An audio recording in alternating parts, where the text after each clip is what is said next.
Hello and good morning, YouTube. The Pokemon TCG Pocket with Secluded Springs has now had 10 different expansions, and honestly, we've gotten so many cards, over 1,000 plus cards easily within these 10 different expansions, and it's got me wondering, like, what are some of the best cards in the set? I saw Spraggles made like a top 10.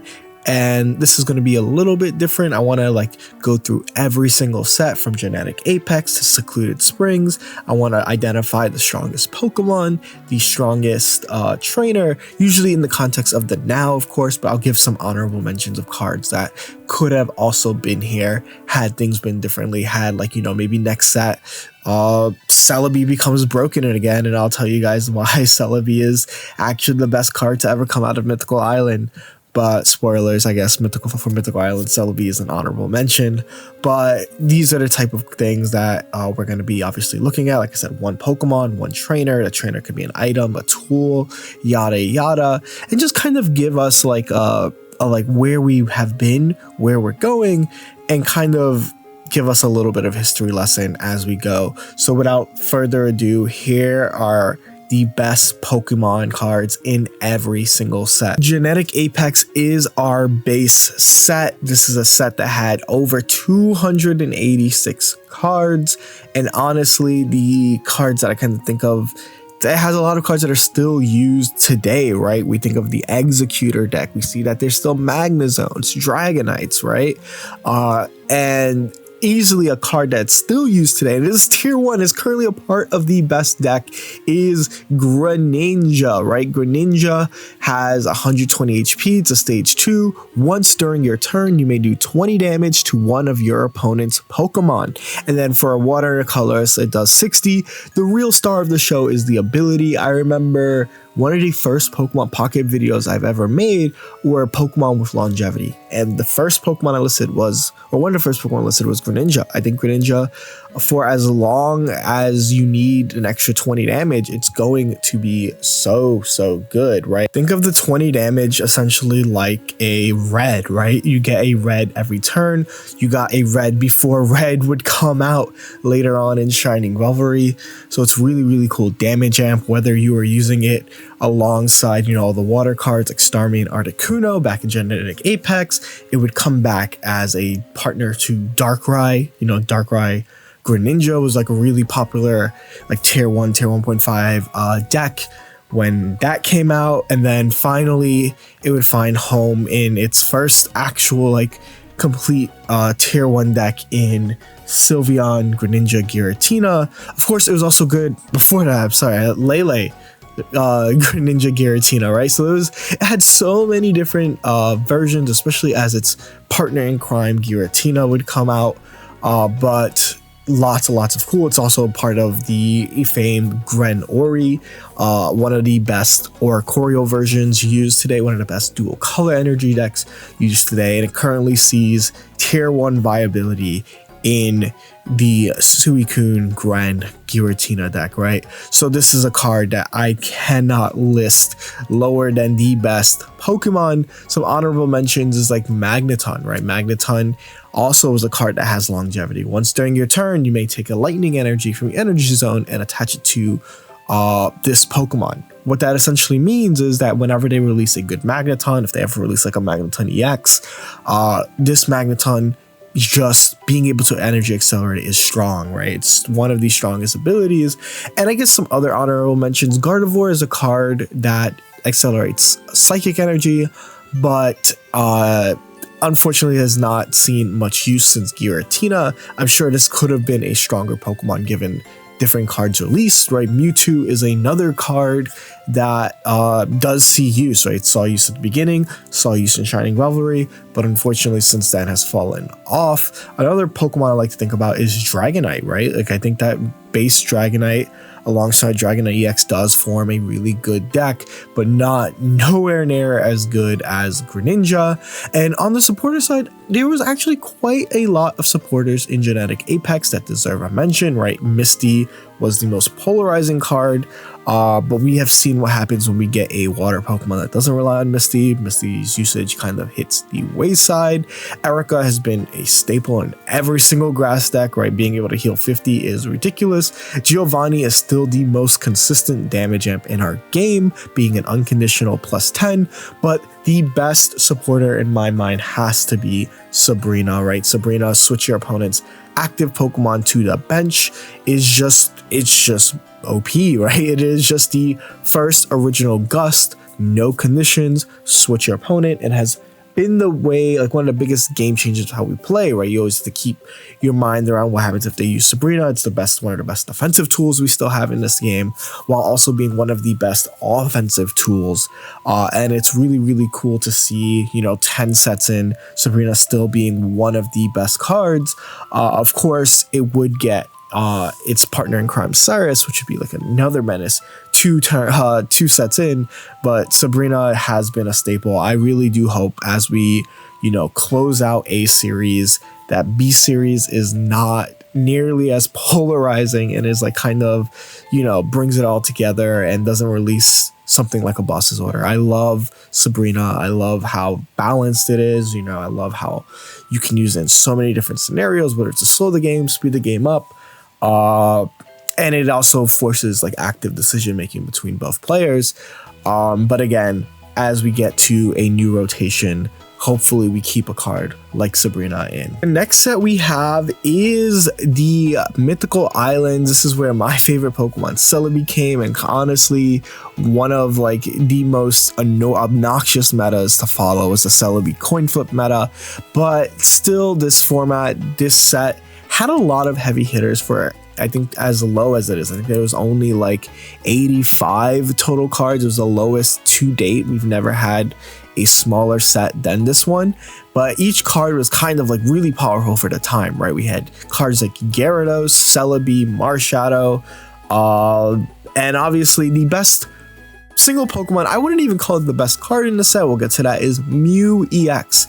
For 20, it did Side Shot, it was 130. It was the first EX to have a triple colorless, it was like a splashable in every single deck. It was choose one of your opponent's active Pokemon's attacks, use it as your own. It flipped the Charizard matchup, and it became a card that was still used for as long as it can. It still sometimes sees random amounts of play, which is really cool for a card, like I said, that was kind of like a tech card, right? It was the first really, really good tech Pokemon, good in every deck, besides I guess Greninja, right?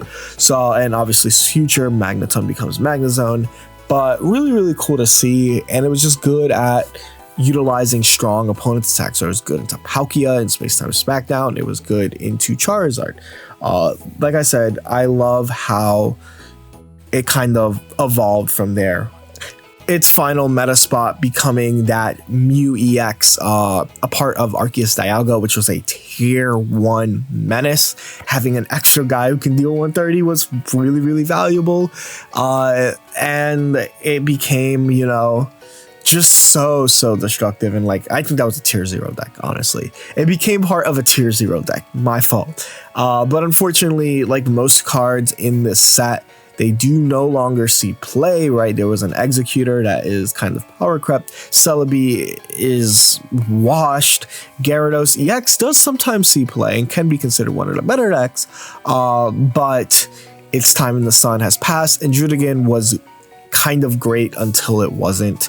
So again, not many great Pokemon, but of course, when we think of items, the best card in this entire set was Leaf.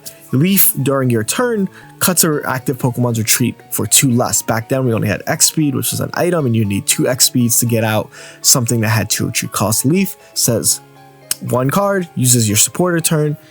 Do people still use it? There hasn't really been a better one since. Lyra has been an alternative, but nowhere near as consistent as Leaf's, hey, get you out of dodge.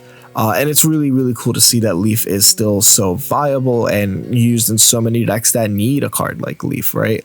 Darktina literally functions and gets even more options because of a card like Leaf. But again, that is kind of where we're at with this set. It was a really weak set. Like, I don't even have an honorable mention item. Like, the next best card is like Mythical Slap, which kind of fell off. Pokeflute gets random use, and then blue is blue. Off the heels of Mythical Island, we have Space Time Smackdown, a set that featured over 200 cards and a set that still has cards that are meta to this day. This is one of the heaviest hitting metas, and honestly, while picking the best 2 cards was not hard, I was looking at this list and being like, these cards are all demons, right? Let's just say it. The best single card in the set was Cyrus. Cyrus fundamentally changed how Pokemon Pocket is played. Being able to grab a Pokemon that has damage and bringing it back. No longer were you able to play this like retreat game and like play around Sabrina. No, if that Pokemon is damaged, it is coming back and it is losing. It single-handedly destroyed archetypes like Pikachu EX and still sees a play in so many offensive decks, right? The reason why Greninja is so strong is because of a card like Cyrus being able to pick your targets. It didn't even matter what you did or how you played around it. You were getting back into this field. You were getting this work. And that is why Cyrus has become, like, honestly, probably one of the best cards in Pokemon Pocket of all time, but if not one of them, right? And then this is crazy, right? Like, you'd be like, yeah, Cyrus was so strong, but there were so many strong items, right? This is the set that released Rocky Helmet and Giant Cape, the still, like, arguably the best general tools of our time, right? And I think that's so important to think about. And obviously the best supporter next to it would have to be like Mars. I think Mars is a kind of a red card that got better over time. It's been a part of all these like dual EX decks, right? It buffed every deck that uses NEXs, and it's one of our strongest defensive tools even to today. And so, like I said, this was a really strong set for our items and our supporters. But on our Pokemon side, it introduced Darkrai, easily the best card in the set, one of the best Pokemon of all time, right? It's definitely in that top 10, top 5 list when you think of cards that have ever been released. Whenever you attach a dark energy to this Pokemon, it just deals 20, right? It's passive dealing 20, right? For just putting an energy. By the time you get to 3 energy, you're dealing 100, right? Because you're attaching and you're dealing 80. This card was so strong. I'm sorry, where was I? Yeah, this card is so strong, and I think one of the like reasons why is just like, again, that persistent 20. When you added cards of Rocky Helmet, when you added cards like Druddigan, when you added cards like Magnezone, right? You were always setting up multiple threats. Magrai was setting up Darkrai Mag, and finally its strongest iteration is when Giratina came out in Shining Revelry, becoming a deck that honestly is the strongest pocket deck of all time, and it's still probably the strongest pocket deck right now. So really cool to see that this card has had this longevity, and it's just, again, the power of passive damage. I also believe because of this card's existence, they can't release dark energy acceleration from the energy zone, because imagine dealing 40 damage for attaching to Darkrai, right?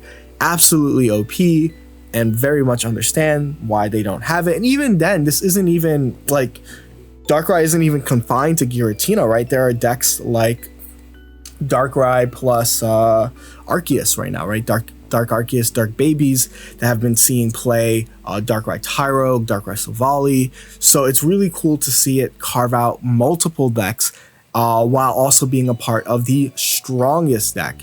Of course, there are other cards that deserve mention here. Like I said, Magnezone. I don't think Magnezone should have been this powerful. I think that, like, they created a actual like monster in the form of Magnezone, right? Thunder Blast is just so good, but really Magnezone is a 2-part combo. It does rely on that Magneton form. So while it is extremely strong and has been relevant ever since its release and part of multiple decks, right? Lele Mag was like a really strong deck. Sylveon Mag was a really strong deck. Raikou Mag is a really strong deck. These decks were always just below the best decks. The other card I kind of wanted to talk about was Rampardos, right? Rampardos is straight up the most overtuned, the most strongest freaking fossil card of all time. Dealing 130 is ridiculous. For 50 for itself is like barely a drawback when you're one-shotting EXs and trading one prize. Rampardos has been a menace, honestly, since its release. And even though while now it's at its weakest, it's been at its strongest for so long. It was the second best deck in Triumphant Light. It became an amazing deck with Silvally, and it still sees play alongside Silvally, as it's really hard to stop a deck with that much HP that deals that much damage. And honestly, I don't know how you follow up fossils after Rampardos, and they haven't followed up with a good fossil since Rampardos. That's just how strong Rampardos is. After Space Time Smackdown, we got the second smallest mini set ever in Triumphant Light, introducing the Link abilities, which are all cards that get buffed with Arceus or Arceus EX. And while those were all cute abilities, the real star of the show was just Arceus himself. Arceus was just ridiculous. Like I've never seen a card more ridiculous than Arceus. It was basically Pikachu on steroids, being able to deal up to 130 damage. Also, Fabled Luster. This Pokemon can't be affected by any special conditions. While that wasn't relevant now, it would be relevant later, especially with the introduction of Poison Barbs. And it still sees play, right? It was the first Tier 0 deck in Pokemon Pocket. Arceus Dialga was ridiculous. And then finally, we have, more versions of it now. Arceus Babies. There was also Dark Arceus. There was the Arceus Carnivine stuff. So it was really, really cool to see how it reinvented itself. And it's still a tier 2 deck up to this point, just because of how strong 130 damage is, right? That's ridiculous how strong it is. And honestly, there were quite a few good Pokemon that came out from the set. Like, one that would eventually be really cool is Leafeon, right? Leafeon is a Pokemon that was not as strong on release, but with the introduction of EV Grove would become a meta deck. And while its version is the weakest EV box, currently it's still a good and viable deck. Crobat was also really good, being able to deal 30 when Arceus was around, creating that Dark Arceus deck. Unfortunately, when Crobat EX came out, it saw a little bit of sunshine, but did not have the longevity. And Garchomp, similar, when Rare Candy came out, Garchomp became meta. Garchomp Ramp was a really good deck. I didn't even talk about that when I was mentioning Rampardos, but that's as far as it would go. And following the same like Mythical Islands, the items were all kind of weak, right? Adaman was not too strong. Barry was cute for like Snorlax, Gira, Grendex, another Gren deck that I just completely slipped my mind. But Irida takes the cake. Heal 40 as long as they have water energy attached. That is universal support. That is good in any like deck that has water energy, and has even outshined Misty at this point. Really, really strong card. It's going to be meta for as long as water Pokemon are meta. Because it's just 2 potions in one, and it can also heal up to 160 because it is healing each Pokemon on your side. Really, really cool. I guess the only other card I should have mentioned was Skyman. Skyman, as long as this Pokemon is on your bench, your active basic Pokemon tree cost is 1 less. It was good when it was good, but it got worse as the meta goes, and as again, we're playing a 20 card game. It's really, really hard to fit cards like Skyman. We have now reached our halfway point with Shining Revelry. Shining Revelry is honestly pretty much the game changer. This is also our first time we had a second mini set before a main set, and it was honestly everything that it looked like a weak set, right?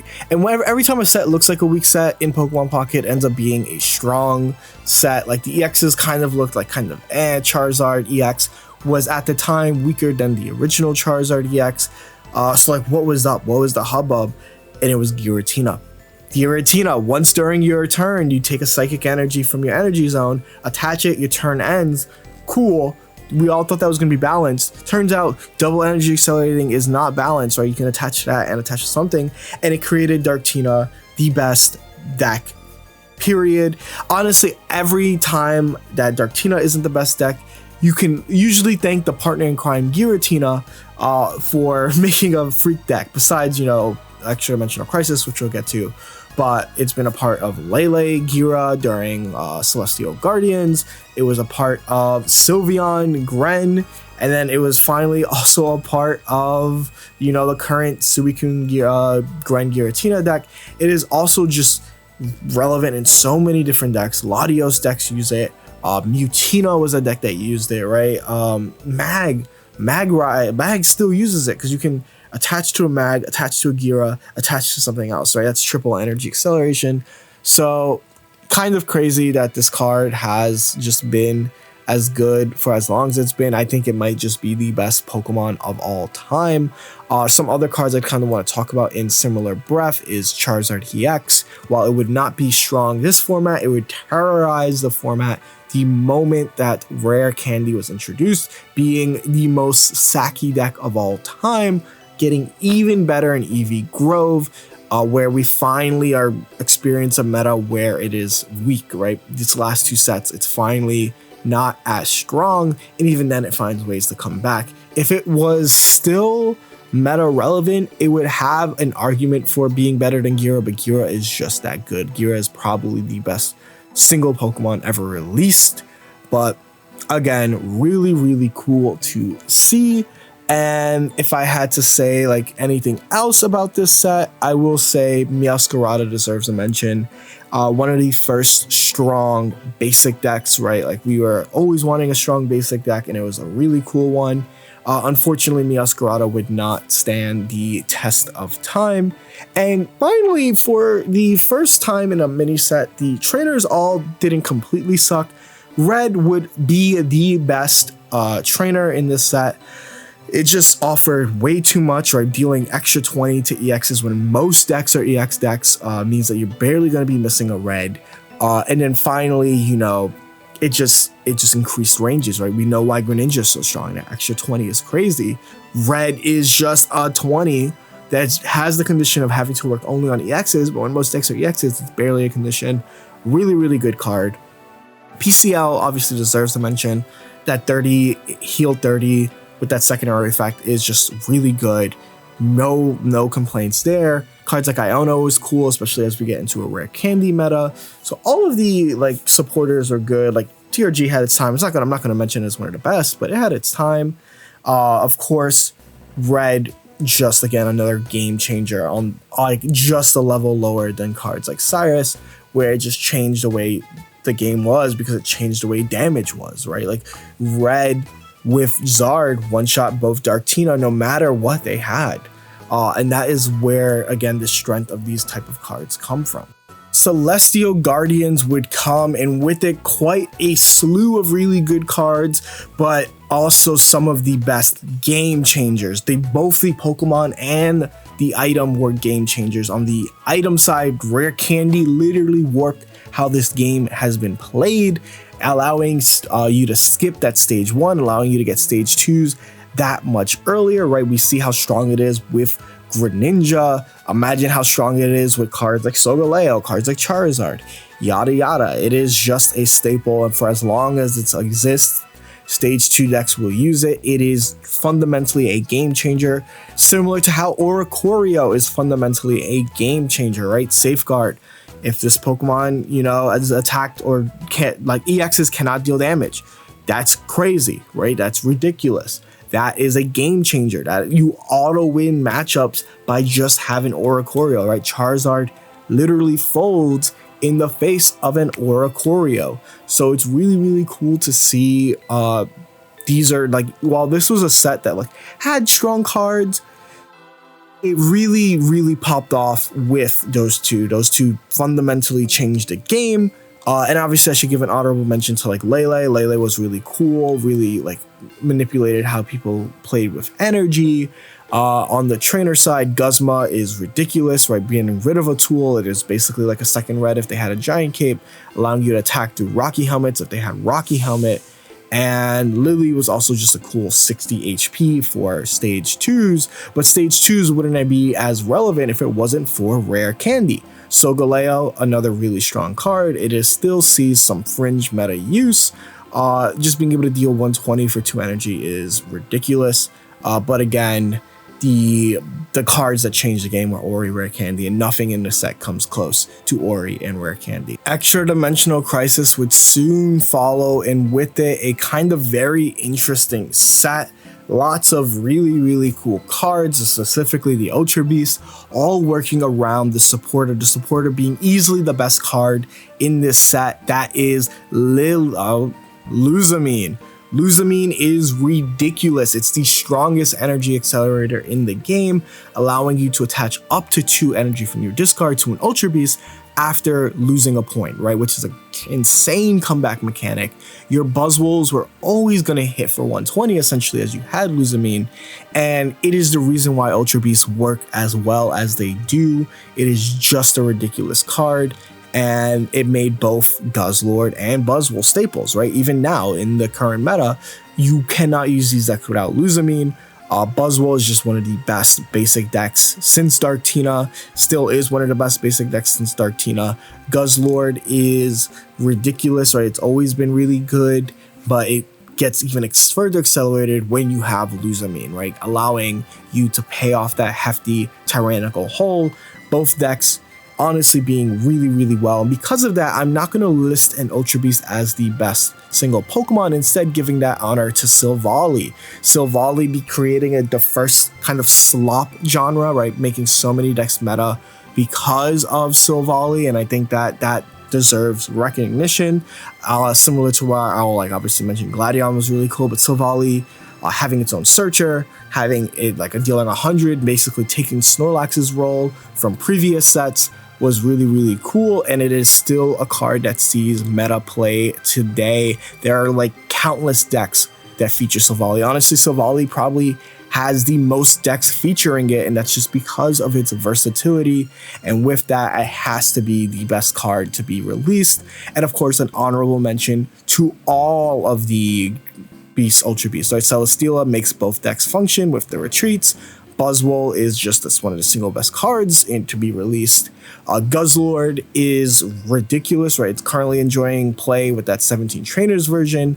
And so the cards I kind of want to mention as honorable mentions for supporters or trainers are Repel. While Repel is now seeing its use ramp up as a kind of Sabrina that doesn't use a supporter, it would probably be higher if it was used more, because it wasn't used as much in its first iteration, and now it's being used a ton. Almost every deck opting for Repel over Sabrina is really cool to see. And finally, again, similarly, Tapu Koko is seeing a lot of use in the sun, but again, cannot be compared to cards like Silvally and Guzzlord, Celesteela, and Buzzwole. It was around this time where I went, wow, this is a long ass video. What do you mean? I didn't realize that 10 sets meant 10 sets. There's a lot of cards to go through. But we are here at the 8th set, Eevee Grove, the second mini set in the A3 era. And honestly, one that was very very homogenized to one archetype, and it was all the Eevees. And so it was very clear that Sylveon creating a second slop type deck was insane. Because of Sylveon, you had multiple decks that just drew through their entire game, drew through literally everything. You can play increased Charizard's consistency. You saw Garchomp use it. You saw Solgaleo use it. Obviously, it just replaced Shiinotic for how insane the draw 2 was. Sylveon, Greninja, Giratina, right? There was so many decks that became broken because of Sylveon. The draw 2 is ridiculous in and outside of Eevee, and there's just no card that's comparable, right? You can say Flareon EX, but again, Flareon EX sometimes functions because of Sylveon being able to draw cards. Flareon EX being one of the strongest Fire EXs after we kind of had now really good Fire EX besides Charizard. Was really cool to see, but again, there's no card like Sylveon. Eevee EX is also cool, right? Giving you the first deck that can play up to 4 of its type. I guess besides Pikachu, but Pikachu didn't really need that. So really cool. The items in this set were kind of weak, and honestly, it's just EV Bag. EV Bag is broken. Function as a Giovanni and Potion as an item is ridiculous. You can stack them. Is stupid, right? Like as long as there's ever going to be an evolution that is meta relevant, EV Bag will be relevant. And honestly, the reason why like this set kind of was disappointing was because How was not good. We all thought How would be really good, giving Primarina and Sin Decidueye an extra 30, right? That's even stronger than Red. The only condition, it has to be 3 different Pokemon that are stage 2s, and they just didn't see as much use, right? They did see some use, but not enough. And that is why EV Bag is just the uncontested best item in this set. Wisdom of Sea and Sky would soon follow, and with it, baby Pokemon. That also kind of changed how this game is played, right? Going first, no longer an immediate detriment, just mechanically, because they were able to attack for 0 energy. And of course, this will also give us the second best EV Box deck with, or I guess the best, right? With Psychic EV Box. But unfortunately, Espeon would immediately fall off in the next set, being one of the weaker decks. Still a really strong deck, but of course the meta is just kind of really rough for it right now. And so I think the best Pokemon is actually Pichu. Pichu is a colorless, just give a lightning, and that's all it does, right? And that's just kind of a testament to how weak this set is, right? Hoa was not strong, Crobat was not strong, a lot of cards was not strong, and why not Magby? You can add Magby here, honestly, because technically when it comes to Magby, you can still be squirt bottled, but yeah, that is the sole reason why Pichu is listed over Magby, and of course it's also my favorite Pokemon, so like it was never a chance. As for the item side, it was actually quite a few good items, and I had to decide between Elemental Switch and Silver. Elemental Switch making Lightning decks super consistent, making Arceus and baby stuff super strong. But when it comes down to it, when it comes to the item that is most impactful, it has to be Silver. Another hand rip card, another defensive and offensive option, being able to deny so many different things. Red card plus Silver is still one of the most ridiculously OP combos that you can do, kind of circumvented obviously through the fact that you can draw so much now, but or all the legendary beasts, but still a really strong card. I think that when I think of the set, Wisdom of Sea and Sky, a lot of potential, man, right? Ho-Oh could be so good in the future. You know, Lugia could be so good in the future. Dark Pendant would have been so good. Lyra has so much potential, but in the end, the babies were the real sellers. I guess Eevee Find the Friend is also ridiculous and made Sylveon Slop that much stronger, but Silver, again, probably the best card, followed by Pichu. Overall, like probably one of the more disappointing sets, especially for the main set, probably the most disappointing main set, which is sad because I love Johto, right? But we are here.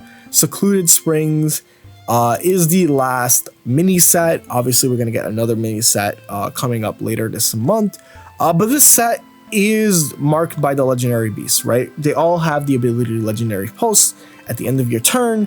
If this Pokemon is in your active spot, draw a card. That ability is broken. It's so broken it rivals Sylveon Slop, right? Sylveon has taken a hit in this meta because of how strong the legendary beast draw abilities were. And then also that means how strong Suicune is to have such a usable attack, right? Suicune has everything going for it. Not only is it drawing cards, it's drawing cards for the best stage 2 in the game, Greninja, while also having the best supporting cast in the game, whether it's Irida, right? Like if you kind of looked at all the cards that we've talked about, the best cards in this game, we have cards like, Cyrus. This deck utilizes Cyrus. We have Greninja. This deck utilizes Greninja. We have Irida. This deck utilizes Irida. Giratina, Rare Candy, Oricorio. Some versions utilize Oricorio, right? And this is where it's no surprise to see why Suicune is currently just the best card in this set. It is utilizing the best cards of pretty much every single set, right? And has made itself the sole best deck in this format, to the point where the other legendary beasts can only wish they were this good, right? Raikou being the honorable mention, making a lot of cool different electric decks function and just have that consistency that they normally would not have. Entei really doesn't have a partner yet, so we'll have to see. Only time will tell with that.